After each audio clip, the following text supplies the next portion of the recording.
2020년 또 2월 16일 하나님께서 우리에게 주시는 말씀은 요한복음 13장 1절에서 5절 말씀 봉독해 드리겠습니다.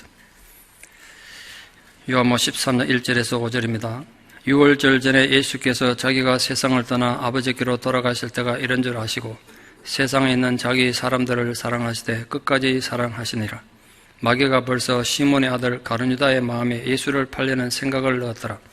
저녁 먹는 중 예수는 아버지께서 모든 것을 자기 손에 맡기신 것과 또 자기가 하나님께로부터 오셨다가 하나님께로 돌아가실 것을 아시고 저녁 잡수시던 자리에서 일어나 겉옷을 벗고 수건을 가져다가 허리에 두르시고 이에 대야에 물을 떠서 제자들의 발을 씻으시고 그 두르신 수건으로 닦기를 시작하여 아멘. 일제강점기에 신사참배운동을 반대하다가 투옥돼서 고초를 겪으셨던 안희숙 사모님께서 자기 감옥에 있었던 아픔을 기록했던 죽으면 죽으리라는 간장집을 아마 많이들 아시리라 생각합니다. 중학교 1학년 때인가 교회 전도사님이 제게 책을 하나 주셔서 아주 감동적이지만 아주 두려움 속에 나도 이렇게 신앙 때문에 박해받으면 어떡하나 어린 마음에 두려움 속에 읽었던 기억이 있습니다. 그게 아직 세월이 정말 오래 많이 지났는데 인상 깊게 남아있는 몇 장면이 있는데요. 거기 이런 장면이 나옵니다.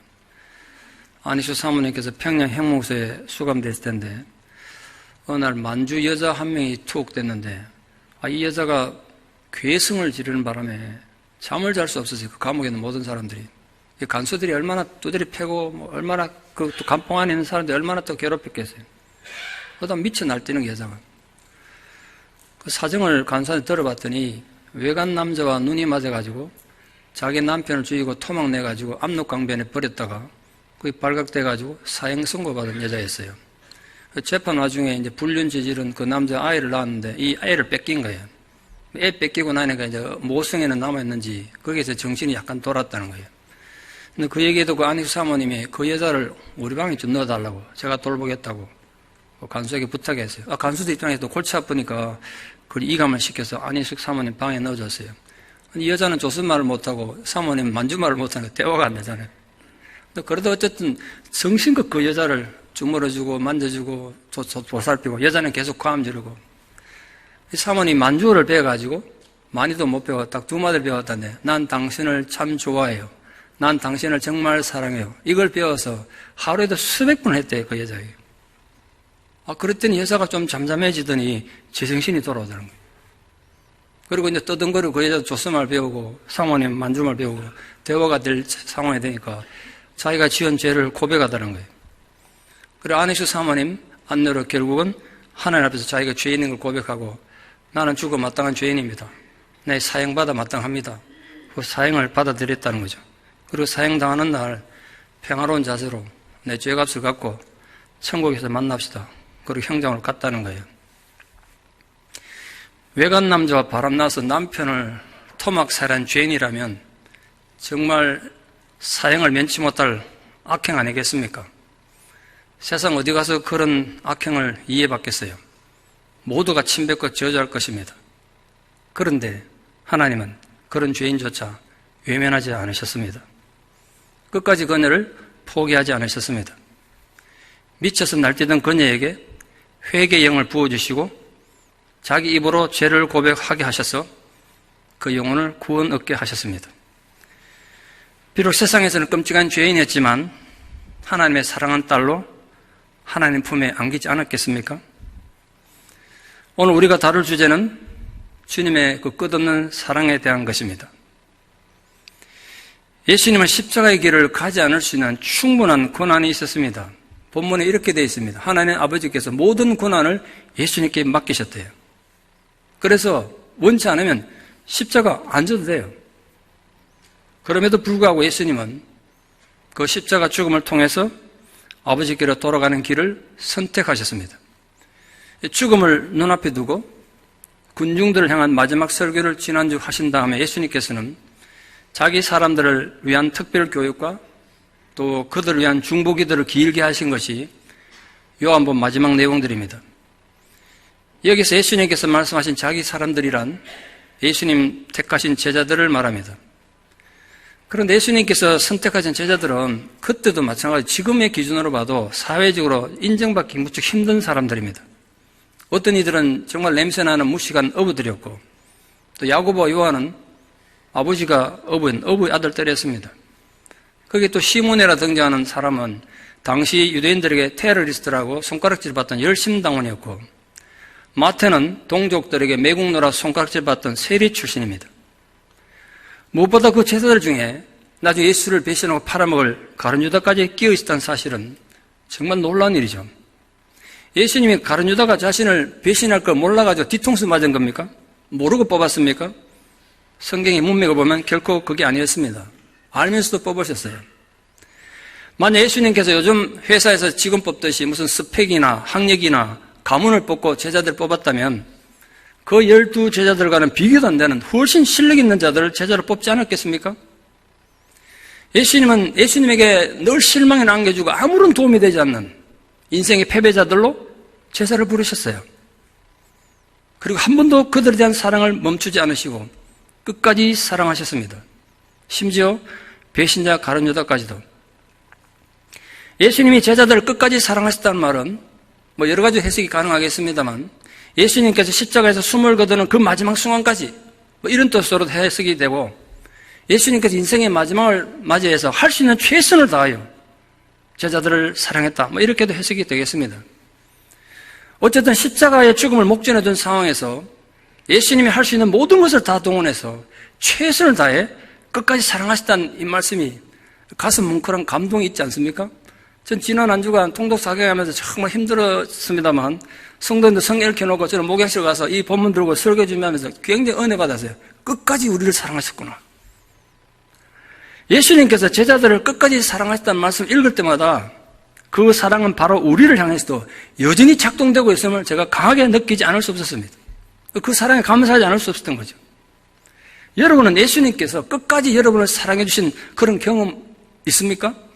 절대로 사랑받을 자격도 없고 저보다 마땅한 존재인데 오히려 끝까지 사랑해 주신 그런 경험 말이죠.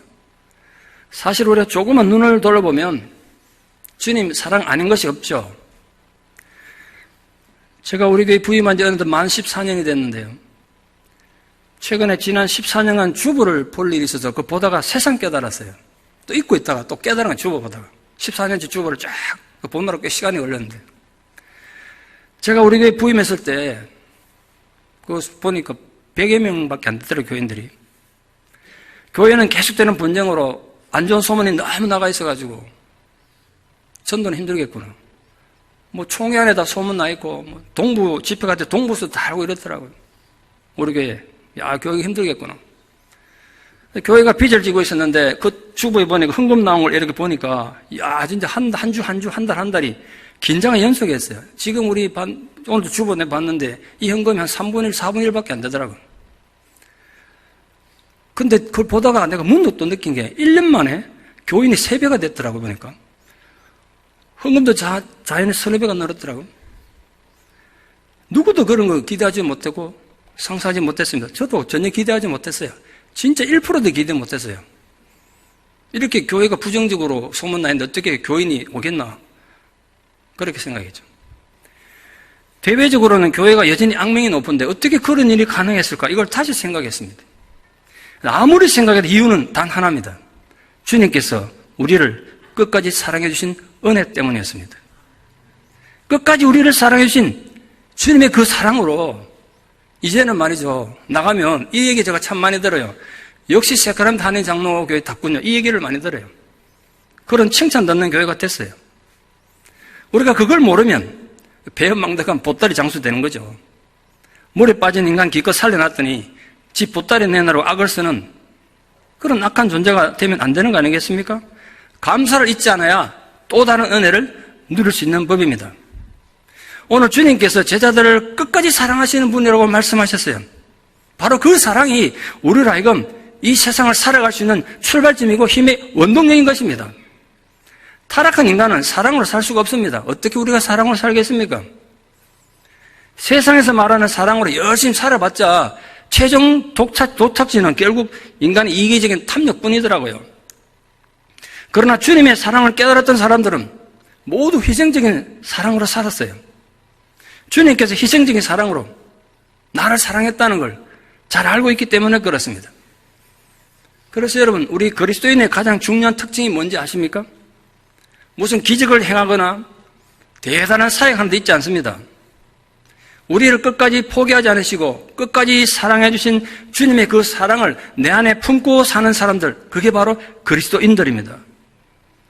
그래서 우리가 지치고 낙심했을 때, 또 때로는 유혹에 빠져 범죄했을 때, 또 때로는 모든 희망이 사라지고 절망의 높은 파도만이 우리를 위협하고 있을 때, 바로 그때도 주님은 우리를 끝까지 포기하지 않으시고 끝까지 사랑하신다는 걸 아는 것, 그것이 그리스도인의 삶의 가치입니다. 모든 세상이 나에게 등을 돌리는 비참한 상황에서도 주님은 끝까지 우리를 사랑하신다는 것을 깨닫는 것이 우리 신앙인의 생명입니다. 그런 부분에서 여러분, 그 생명 가진 성도들 다 되기를 축원합니다. 그 사랑을 발견했을 때 그 기쁨과 감격은 말로 다 표현할 수가 없습니다.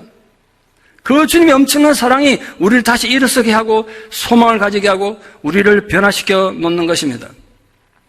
부디 사랑하는 성도 여러분에게도 끝까지 나를 사랑하시는 그 주님의 사랑이 구체적으로 느껴지고 깨달아지는 감격이 있기를 진심으로 축원합니다. 두 번째 다윗의 주제가 있는데요. 오늘 본문 앞뒤로 보면 굉장히 감격적이고 정말 읽으면 눈물 나는 그런 은혜로운 말씀으로 되어 있지 않습니까? 근데 그 사이에 정말 가슴 아픈 사실이 기록되어 있습니다. 이렇게 기록되어 있어요.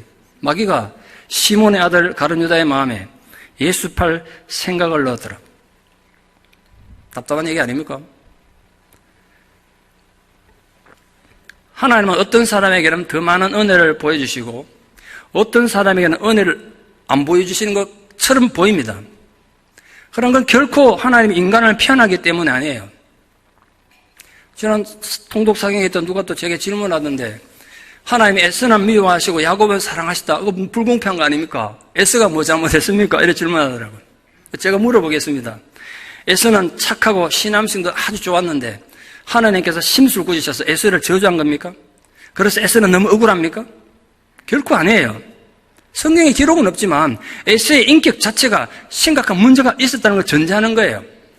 에서의 마음이 파괴되고 그의 인격 됨됨이가 온통 잘못되어 있었기 때문에 하나님이 아무리 은혜 주셔도 은혜로 다가오지 않았다는 거예요. C.S. 루이스가 이것을 태양을 예로 들어서 아주 의미 있게 설명한 글을 읽은 적이 있습니다. 태양은 편애하지 않는다. 뭐 이때 태양은 하나님을 상징하는데 하나님은 편애하지 않죠. 그러나 깨끗한 거울에 비친 햇빛과 먼지가 잔뜩 낀 거울에 비친 햇빛이 다른 것처럼 하나님 은혜도 마찬가지다. 굉장히 공감되지 않습니까?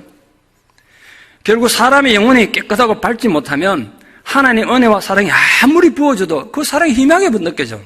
하나님 나를 사랑하지 않은 것 같아. 그렇다면 마귀가 가룟 유다 마음에 예수를 팔 생각을 넣었다는 건 무슨 의미겠습니까? 가룟 유다가 예수님 말씀을 듣고 은혜를 받아서 충성스러운 제자가 되려고 몸부림치고 예수님에 대한 의리를 지키려고 가진 노력을 다했는데 마귀가 억지로 악한 생각을 막 집어넣었다는 뜻입니까? 그래서 마귀가 가룟 유다를 공격해서 그 인생을 비참하게 만들었다는 뜻입니까? 그래서 가룟 유다는 억울하단 말입니까? 결코 아니죠. 예수를 배신하고 팔아먹을 생각은 가룟 유다 생각이었어요. 그럼 왜 성경은 마귀가 가룟 유다에게 그런 생각을 넣었다고 표현하고 있는 걸까요? 이제 가룟 유다의 생각이 돌처럼 굳어져 가지고 이게 자기 생각이고 자기 마음인데 이제 자기 의지로도 돌이킬 수 없는 지경이 돼서 마침내 마귀의 제자가 되었다는 뜻이에요. 여러분, 예수 제자로 출발해서 마귀의 제자로 인생을 끝낸 한 인간의 비참한 실패를 생각해 보십시오. 얼마나 무섭고 비참한 일입니까? 가룟 유다에게 주님의 사랑이 부족해서 그가 마귀의 도구가 된 거 아니에요. 한 가지만 예를 들면 예수님 제자 중에 세리 출신이 있어요. 세리 출신. 누구보다 계산 잘하는, 회계 맡기면 가장 잘할 사람이 있었음에도 불구하고 가룟 유다에게 예수님께서 네가 돈주머니 맡아라. 네가 우리 모임의 회계다. 그렇게 맡겼다면 신뢰하고 맡겼으니까 회계를 맡기지 않겠습니까? 그러나 그의 영혼의 렌즈가 너무 더러워져서 주님의 사랑이 아무리 퍼부어져도 그의 영혼에 끝내 도달하지 못한 것입니다. 여러분, 부디 하나님 사랑을 깨끗하게 볼 수 있는 자들 되기 바랍니다. 마음이 청결한 자가 하나님 본다는 게 그런 의미 아니겠습니까? 그러면 가룟 유다는 왜 그렇게 마음이 굳어져서 마침내 마귀의 제자가 되고 말았는가? 제가 설교 준비하며 묵상하다 새삼 뼈저리게 깨달은 사실이 하나 있습니다. 근본적으로 가룟 유다는 교만한 인간이었습니다. 가룟 유다의 교만이 그가 마귀의 도구가 된 가장 큰 원인인 것을 다시 깨달았습니다. 가룟 유다는 근본적으로 교만하다 보니까 자기 정의감이 너무나 강했습니다. 얼마나 자신의 독성과 정의감에 사로잡혔는지 예수도 틀렸다고 판단한 것입니다. 예수님의 그 많은 가르침과 예수님의 그 많은 이적들도 세상을 바꾸는 데는 쓸모없다고 생각한 것입니다. 부족하다는 거죠, 그걸로는. 그래서 천국보다는 현실의 부귀영화가 더 의미 있다고 생각한 것입니다. 예수님께서 말씀하신 어린아이와 같은 자가 천국을 차지한다는 그런 개념이나 섬기는 자가 더 큰 자라는 가르침보다는 제사장이나 바리새인들이 가진 그 권력이 더 의미 있다고 생각한 것입니다. 그래서 예수가 틀렸기 때문에 예수는 제거돼야 되고 타도돼야 될 대상으로 결론을 내린 것입니다. 오만의 극치가 아닐 수 없죠. 아울러 가룟 유다는 탐욕적인 욕망이 너무 컸습니다. 예수를 통해서 세상을 뒤집어엎고 자신이 꿈꾸는 세상을 만들겠다는 인간적인 집념이 너무 강했던 것입니다. 우리 잘 아는 말씀처럼 그 욕심이 잉태해서 죄를 낳고 그 죄가 장성해서 가룟 유다를 죽음으로 몰아간 거죠. 인간이 타락할 때 신앙생활 잘하다가 한순간에 타락하지는 않습니다. 그럴 수는 없습니다. 무수히 많은 날들 갈등하고 마음이 방황하다가 이제 어느 순간 더 이상 갈등도 방황도 필요 없는 지점에 다다르게 됐습니다. 그럼 이게 내 마음이고 내 생각인데요. 나도 어떻게 못해요. 이제 마음이 완전히 한쪽으로 굳어져 버렸기 때문에 이건 정말 무서운 일이에요. 우리가 가룟 유다를 비판하고 욕하기 전에 누구나 스스로 자신을 돌아봐야 해요. 왜냐하면 우리 중에 누구라도 마귀의 밥이 될 수 있기 때문에요. 여러분, 가룟 유다가 말씀을 듣지 못해서 그렇게 타락한 거 아닙니다. 하나님 기적을 보지 못해서 그런 불행한 인생이 된 게 아니라고요. 예수님으로부터 직접 가르침받고 예수님 행했던 수많은 기적을 체험했지만 가룟 유다는 자기 마음을 다스리지 못해서 예수의 제자로 출발한 영광을 얻었지만 마귀의 제자로 끝나는 이 세상 가장 불행한 인간의 대명사가 되고 말았습니다. 오늘 마귀가 가룟 유다 마음에 생각을 넣었다는 것은 현실적으로 우리들에게도 심각한 도전이고 고민입니다. 왜냐하면 아무리 믿음이 좋은 사람도 항상 좋은 생각, 은혜로운 생각만 하며 살지는 않기 때문입니다. 여러분은 항상 은혜로운 생각, 항상 아름다운 생각만 하십니까? 악한 생각도 하지 않습니까? 추한 생각도 하죠. 별의별 악한 것들로 생각으로 죄를 짓습니다. 그러나 일반적으로는 어디까지나 그냥 생각에만 머물 뿐이지 행동으로 나타나지는 않습니다. 성령께서 우리의 이성과 양심과 도덕성에 계속해서 깨우침을 주시죠. 너 그러면 안 된다고. 그래서 마지막 경계선은 넘지 않도록 은혜를 주시기 때문에 그 경계선을 넘지 않습니다. 그런데 한순간 양심을 마귀에게 팔아버리면 모든 판단이 마비됩니다. 내가 정의 같습니다. 내 생각이 100% 옳은 것 같습니다. 양심이 돌처럼 굳어져서 마귀가 가장 좋아하는 상태로 변질되어 버립니다. 마치 요즘 아주 간단한 접촉으로 그냥 코로나 바이러스가 엄청나게 번져나가서 지금 중국에서 수많은 사람이 죽고 나는 것과 똑같습니다. 우리 마음이 마귀의 그 괴락에 감염되고 나면, 정신적으로 감염되면 이제 어떤 갈등도 방황도 없이 무슨 악이라도 스스럼없이 저지를 수 있는 악한 사람이 되는 겁니다. 그래서 가룟 유다가 예수를 팔아먹고 양심의 가책을 넘겨서 스스로 목매단 건 누구 책임이 아니에요. 순전히 자신의 책임이에요. 어쩌면 애초에 가룟 유다는 예수 제자가 되었을 때부터 철저히 이기적인 동기를 품고 있었을지도 모릅니다. 처음엔 예수에게서 정치적 메시아의 가능성을 보고 크게 기기를 했는데 상황이 아주 예수에게 불리하게 돌아가는 겁니다. 가룟 유다는 예수가 당시에 큰 권력을 가졌던 제사장들이나 바리새인들과는 싸워갖고는 이길 수 없다고 생각한 거예요. 그 사람들 자기들 편으로 만들어야 뭐 일이 되지. 근데 그 사람과 대척점에서 싸우는 걸 본 겁니다. 약삭 빠르고 이기적인 유다는 머리가 빨리 굴어간 거죠. 이 상황에서는 예수는 이길 수 없겠구나. 그래서 자기는 예수를 버리고 승리자의 편에 서기로 했습니다. 그리고 예수를 팔아먹고 받은 은 30냥은 내가 그동안 예수 따라다니면서 얼마나 고생했는데 그에 대한 보상으로 생각했습니다. 그러나 결국 그 대가는 자기 영혼의 파멸이었고 죽음이었습니다. 예수님은 제자들에게 여러 번 너희 중에 하나는 마귀라고 말씀하셔서 가룟 유다에게 회개할 기회를 주셨습니다. 그러나 유다는 그 기회를 모두 무시하고 사단의 영원한 지배 아래로 들어가 버렸습니다.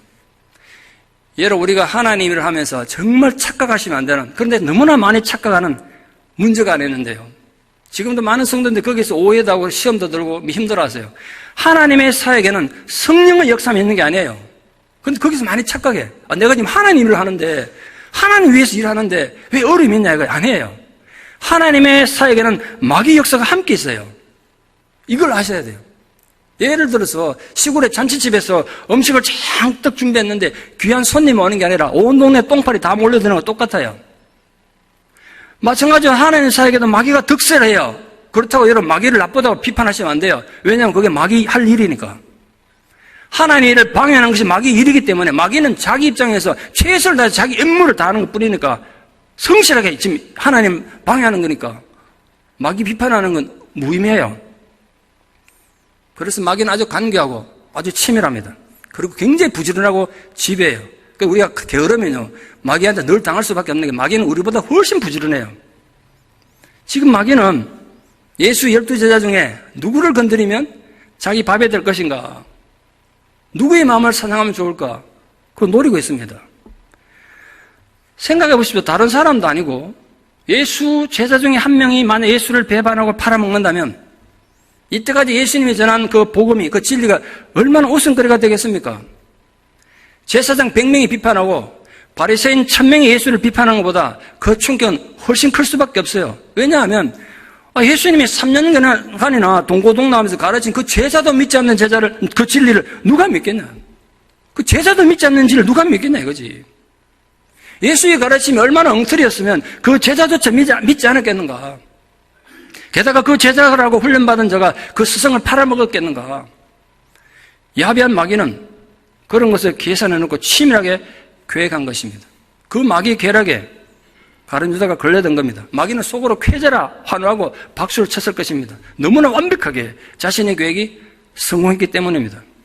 이제 예수를 이 땅에서 제거해서 하나님의 구원 계획을 무너뜨릴 수 있게 된 것처럼 보였습니다. 그러나 마귀가 미처 생각하지 못한 것이 하나 있었습니다.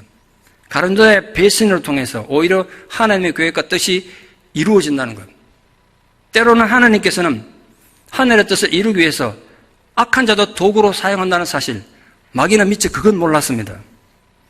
그러므로 여러분 세상을 살다가 뜻밖의 고난을 당하기도 하고 말도 안 되는 모함으로 억울한 일을 당한데도 낙심하지 말고 끝까지 하나님의 신실하심을 믿으셔야 합니다. 절대로 잊지 마십시오. 가룟 유다는 예수 제자 중에서만 나옵니다. 저 교회 바깥에 교회 비판하던 사람들에서 나오는 게 아니에요. 예수를 가장 잘 믿던 자들 중에서 나오는 거예요. 그러므로 언제나 영적 공격이 우리에게도 있을 수 있다는 사실 인식하고 사단의 도구가 되지 않기 위해서 늘 주님과 함께 동행하는 겸손하고 성령이 깨어있는 주의 제자들 되기를 진심으로 축원합니다. 이 마지막 세 번째로 예수님께서의 최후 만찬 자리에서 제자들의 발을 씻기셨는데 이 황송한 사건은, 그리고 충격적 사건은 마태, 마가, 누가복음에는 기록이 전혀 없습니다. 요한만이 기록했어요. 왜 그랬을까? 어디까지 제가 상상력입니다만 마태, 마가, 누가는 자신들이 랍비라고 불렀던 예수님이 유대에서는 노예들도 하지 않는 제자들의 발을 씻기신 기록을 남기기가 굉장히 부담스러웠을 것 같아요. 가령 그 기록을 남기면 제자들 이런 욕을 먹지 않았을까? 아니, 당신들의 명색이 주님의 제자라면서 예수님께서 당신들 발 씻도록 그걸 그냥 뒀단 말이야? 당신들 제정신이야? 당신들이 그러고도 예수의 제자로 할 수 있어? 이런 욕을 바가지로 먹었을 것 같아요. 그래서 겁이 나서 안 썼지 않았을까? 혼자 생각해 봤습니다. 요한은 나이도 많이 들고 예수님의 사랑을 가장 많이 받았기 때문에 그걸 사랑으로 썼던 것 같아요. 전통적으로 식사 자리에 가서 손발을 씻는 건 식사하기 전이에요. 근데 오늘 본문은 어떻게 된지 아시죠? 저녁 잡수시던 자리에서 예수님께서 일어나서 제자들의 발을 씻었어요. 그러나 이 세족식은 분명히 유대인들의 정결의식하고는 아무 관계없어요. 우리 그렇게 해석하기 쉬운데 정결의식하고는 아무 관계없어. 분명히 다른 목적이 있고 의미가 있는 거예요. 누가복음에 의하면 예수님 그 마지막 만찬 자리에서 예수님이 이제 왕이 되실 거라고 믿은 제자들이 누가 더 큰 권력을 차지할 것인가? 이걸로 싸웠다고 되어 있어요. 같은 장관이라도 실세 장관 있지 않습니까? 제자가 12명인데 장관 자리 가면 12개는 안 될 거니까 서로 장관 자리 하는데 그 중에도 실세 장관 차지하러 싸웠다는 거예요. 제자들은 예수님께서 예루살렘에 가면 내가 죽임 당할 것이라고 여러 번 말씀하셨지만 그 말씀에 귀 기울인 제자는 한 명도 없었습니다.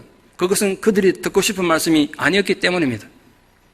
십자가 죽음을 눈앞에 둔 예수님 입장에서 자기 앞에서 지금 제자들이 더 높은 자리 차지하겠다고 다투는 모습 보시고 마음이 얼마나 아팠을까요? 아직도 제자들은 지금 예수님이 죽음을 앞두고 있는데 예수님 제자로서 기본조차 아무도 안 돼 있었어요.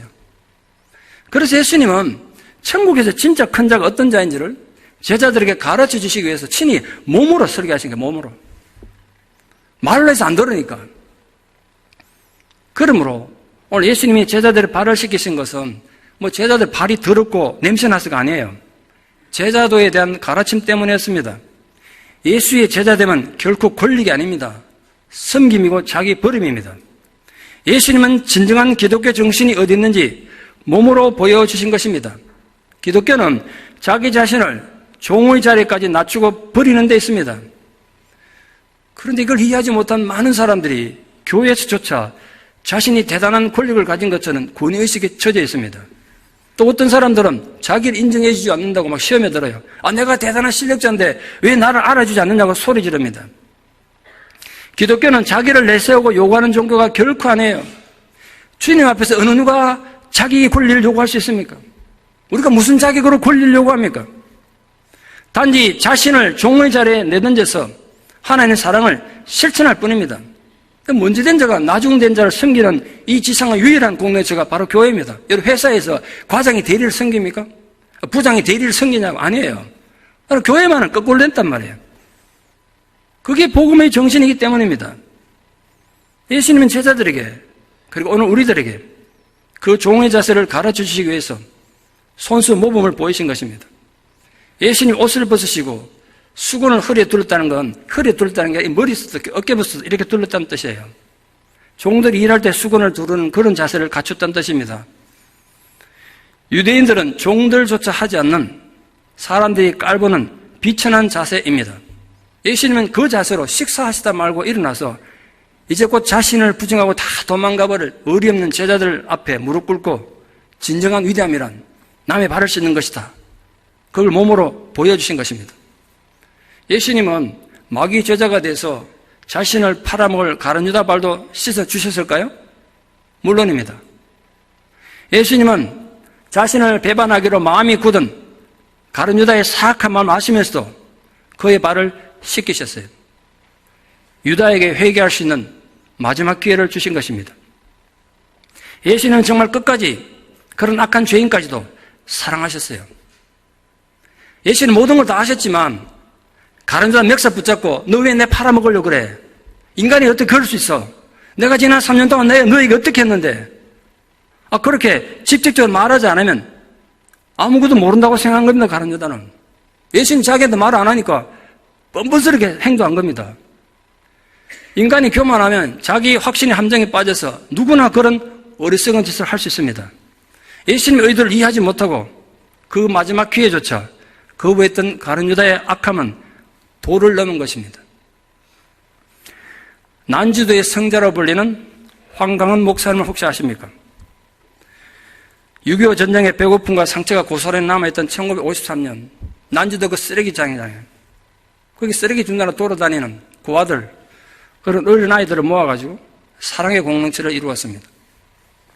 이후에 세문안교회 담임을 하게 됐는데 그 황강은 목사님께서 대광고등학교 교목으로 계실 때입니다. 대광고등학교는 기독교 학교로 좀 유명한 학교죠. 그 학교는 전통적으로 고등학교 3학년들이 이제 졸업을 앞두면, 입시도 끝나고 졸업 앞두면 기도원에 가서 수련회를 해오고 있습니다. 목사님이 그때 수련 인도하러 학생들 데리고 기도원을 갔습니다. 내리면 산을 내려가야 되는데 애들이 아직 철부지니까 입시는 끝났겠다. 놀기만 바빴죠, 애들이. 목사님께서 그 학생들 보면서 내가 어떻게 하면 이 학생들에게 이제 내일 모레면 곧 졸업인데 이들에게 영성에 도움을 주고 이들 인격에 도움을 줄 수 있을까? 그러다 문득 예수님 세족식이 떠올랐어요. 그래 내가 아이들 내려가기 전에 아이들 발을 씻어주자. 그럼 좀 아이들이 뭘 느끼지 않을까. 그런 생각으로 세족식을 준비했어요. 그런데 상황은 목사님 생각과 전혀 엉뚱하게 흘러가서 목사님 굉장히 당황됐습니다. 애들이 막 놀리는 거야. 목사님 우리 발 씻어준대. 막 그러고 애들이 목사님 내 발부터 씻어주세요. 막 그러고. 애 하나 앉혀놓고 씻으려면 목사님 빡빡 문질러주세요. 이러고 있는 거야. 상황이 이상하게 흘러갔어요. 애들이 술이 나느라고 맨발로 막 돌아다녔으니까 발이 전부 시커맸습니다. 그 발을 하나하나 씻기면서 주님이 그때 제자들 발 씻어준 게 정말 보통 일이 아니구나. 주님 사랑 정말 컸구나. 목사님이 다시 깨달았대요. 근데 학생이 수백 명이니까 그걸 쭈그리고 앉아서 발 씻으니까 목사님이 얼마나 힘들었겠어요. 이마에 땀이 비 오듯 막 쏟아졌습니다. 그러니까 막 조금 전까지 까불던 학생들이 좀 잔잔해지기 시작했고, 어떤 학생이 그 목사님 고상하게 보니까 안 됐는지 목사님 이제 그만하세요 하고 만류하더란 거예요. 그 목사님께서 아니야, 시작했으니까 끝까지 하자. 그리고 마지막 학생까지 다 닦아줬을 때 막 현기증이 날 정도로 지치셨대요. 학생들은 조용하게 앉아 있는데 이제 너무 지쳤지만 학생들은 이렇게 말씀하셨어요. 내일 모레면 졸업인데 아직도 너희들이 너희 인생의 목표를 정하지 못했다고 하니 그래서 되겠냐? 내일 산을 내려가는데 산 내려가기 전에 적어도 인생의 목표는 정해야 될 거 아니냐? 이러고 목사님 숙소에 가서 쓰러지셨어요. 얼마 지났을까 좀 쉬고 있는데 선생님 한 분이 목사님 난리 났습니다. 큰일 났습니다. 빨리 좀 와보셔야겠다. 막 쫓아와서요. 가봤더니 숙소마다 밤마다 숙소가 있다가 숙소마다 울고보고 난리가 났어요. 그 무슨 일인가 놀래가지고 목사님 가서 복도했었는데 그 학생들의 울면서 하는 기도 소리가 들렸어요. 그 소리 듣고 목사님도 울고 말았어요. 학생들이 이렇게 소리치며 기도했어요. 주님, 우리도 발을 씻기는 제자가 되게 하여 주시옵소서. 주님, 우리를 하여금 우리 민족의 발을 씻기는 자가 되게 하여 주시옵소서. 그리스도인들이란 어떤 사람들입니까? 여러분 어떻게 생각하십니까? 왜 예수 믿으시고 교회 오십니까? 고난당하시고 죽으신 하나님 아들 예수 그리스도를 믿는 사람들을 그리스도인이라 합니다. 그러므로 그리스도의 공동체는 상대방을 위해 기꺼이 노예가 되는 것입니다. 이것이 주님께서 보여주신 모범이었습니다. 글로브라는 신학자는 머리는 좋지만 늘 까탈스럽게 비판하고 원망하는 그 인텔리의 교인들을 향해서 이렇게 말한 적이 있습니다. 그들은 까다롭게만 하고 비판만 하면 그게 종교적인 것처럼 착각하고 있다. 동의되지 않습니까? 예수님께서 제자들의 발을 씻기신 사건은 분명히 성경의 본을 보인 건 맞습니다. 그러나 이 사건은 단지 예수님이 겸손함을 가르치기 위한 것만은 아니었습니다. 십자가 죽음을 통해서 제자들이 구원을 얻도록 영적인 씻음을 한 것입니다. 영적인 씻음 받은 그 공동체는 서로의 발을 씻게 한다는 것입니다. 예수님은 지금 자기 앞에 놓여 있는 모든 상황 한 번에 바꾸어 버릴 수 있습니다. 가룟 유다의 배신도 피할 수 있을 거예요. 십자가 죽음도 막을 수 있었습니다. 가룟 유다 같은 거 한순간에 없앨 수 있지 않겠습니까? 모든 걸 다 아셨는데 십자가 안 죽어도 인간 구원할 방법이 있었을 거예요. 그러나 예수님은 결코 십자가를 고난과 수치로만 여기지 않았습니다. 십자가를 하나님의 영광과 연결하셨습니다. 그 죽음 뒤에 부활을 미리 보셨고 십자가에서 그 사랑하는 자들의 구원을 미리 내다보셨던 것입니다. 그래서 그 모든 상황에서 하나님의 영광을 받기 때문에 유다의 배신도 십자가의 죽음도 거부하지 않으셨습니다. 여기에 예수님의 섬김과 순종과 사랑의 극치가 있습니다. 여러분, 기독교는 가만히 앉아서 목사의 설교만 듣고 가는 종교가 결코 아닙니다. 오늘도 여러분은 목사 설교 품평하러 오신 것이 아닙니다. 말씀만 듣고 가는 종교가 아닙니다. 빚진 자의 심령으로 남을 직접 섬기는 것이 기독교입니다. 그래서 교회 오면 입부터 꿰매고 소매는 짧게 하고 손과 발을 부지런히 움직여야 합니다. 교회는 남들이 하기 싫어하는 것을 기꺼이 하고 훈련하는 곳입니다. 사람들은 남들에게 인정받고 돋보이는 자리에 서기를 좋아합니다. 그러나 주님은 그러지 않으셨습니다. 주님은 누구도 원치 않는 가장 더럽고 하찮은 일을 기꺼이 하셨습니다. 교회에서 가장 하찮은 일을 하는 사람이 가장 높은 사람입니다. 그가 주님을 가장 닮았기 때문입니다. 제가 자꾸 쓰레기통에 올라가서 쓰레기 바른다고 어떤 성도들이 막 속상하다고 왜 목사님이 그런 거 하냐고 막 그러는데 하지 말라고 그러는데 아니에요 여러분. 저는 그렇게 생각 안 해요. 제 생각에는 예수님께서 세카라멘에서 하는 장로에 우리 교회 오시면 맨 먼저 쓰레기통부터 올라가실 것 같아서 주님이 올라가시기 전에 그냥 제가 올라가는 것 뿐이에요. 목사가 자꾸 올라가서 밟다 보면 누군가 따라하지 않겠습니까? 따라할 걸 믿고 내가 하는 거예요. 몸으로 설교하는 거예요. 안 해도 괜찮아. 제가 올라가면 전 즐거운 마음을 하니까. 사람들은 자기들이 하나님을 미워하니까 하나님도 틀리면 자기를 미워할 것이라고 착각합니다. 오늘 본문 보세요. 주님은 자기를 팔아먹을 생각으로 가득 찬 그 배신자 가룟 유다까지 사랑하셨어요. 가룟 유다뿐입니까? 다른 제자들은 어떤데요? 조금 있으면 모두 다 주님 모른다고 도망칠 어리없는 배신자들 아닙니까? 주님이 그걸 모르고 그들 섬겼습니까? 아니에요. 그 모든 걸 다 하시면서도 그들의 발을 씻어주셨어요. 왜 그러셨습니까? 주님이 끝까지 그들을 사랑하셨기 때문이에요. 그 사랑 때문에. 예수님은 단지 말로만 설교하신 것이 아니라 그 한 사람 한 사람 제자들의 발을 씻어주시면서 아직도 해결되지 못한 그들의 죄를 씻어주셨어요. 아직도 극복하지 못한 알량한 자존심과 교만의 상처를 치유해 주셨습니다. 사랑하는 여러분은 혹시 마치 주님께서 내게 찾아오셔서 나의 발을 씻어주신 것 같은 감격을 느껴본 적 없습니까? 그렇게 주님이 여러분에게 찾아오신 적은 없습니까? 너무나 견고했던 나만의 교만을 깨뜨리고 추악한 나의 상처들을 싸매주시면서 사랑으로 용납해 주신 그 감격을 누린 적 없습니까? 주님이 나를 특별한 사랑으로 찾아주셨던 그 순간이 우리에게도 반드시 필요합니다. 부디 사랑하는 모든 성도님들은 섬기는 종의 모습으로 다가오신 예수님께서 여러분의 발을 씻어주시고 끝까지 사랑해 주신 그 감동을 가슴에 품고 그 사랑의 힘으로 다시 용기를 내서 힘차게 살아가는 주님의 제자들 다 되시기를 진심으로 축원합니다. 기도드리겠습니다. 사랑의 하나님의 은혜와 사랑을 진실로 감사드립니다. 죄로 말미암아 죽어 마땅한 저희들, 우리들이 가룟 유다처럼 주님을 배신하고 팔아먹었던 죄인들인데 주님은 우리를 책망하지 않으시고 그래도 다가오셔서 더럽고 추한 우리들의 발을 씻어주셨습니다. 그렇게 주님은 우리를 끝까지 사랑해 주셨습니다. 주여 저희로 하여금 그 주님의 사랑의 은혜로 인하여 우리가 깨닫고 일어서서 우리도 섬기는 자가 되게 해주시고 무릎 꿇어 내 이곳에 발을 씻을 수 있는 자가 되게 하여 주시옵소서. 우리를 끝까지 사랑하신 그 주님의 사랑이 우리를 끝까지 견디고 이기고 승리하게 하여 주시옵소서. 예수님 이름으로 기도드리옵나이다. 아멘.